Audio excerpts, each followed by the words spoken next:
આજ 1/1/25 રોજ શ્રી ગોપાલદાસજી મહારાજ દેવલોક પામેલ છે। એની આમ તો સિહોર એક गणवा जाइए तो आज के नहीं पर आदि अनादि काल के नानी काशी के नाम से प्रख्यात है। अपने काशी में है एटला ज अपनी सिहोर में अने आ सिहोर ने अंदर केम के तपोभूमि है अने आ तपोभूमि ने अंदर एक महापुरुषो तपस्या करीने गया है। महासिद्ध जेने कही सकीए अपने एवा सिद्ध परम सिद्ध जेने कही सकीए एवा श्री गोपालदास जी आज गोलोक धाम पामेल છે।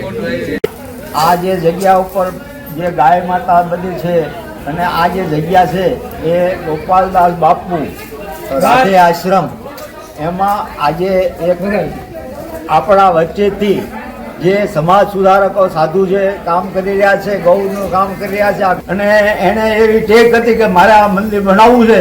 કેટલા ટાઈમ એને સંઘર્ષ કર્યો છે, સાધુ છે અને હારો જે એને સંઘર્ષ કર્યો છે એના અમે આ ભાઈ બહેન સાક્ષી છીએ। અને અહીંયા 35-40 વર્ષથી એ અહીંયા આસન જપાયું છે અને કોઈ આગળ એને માગ્યું નથી કે માગવા માટે બહાર ગયા નથી।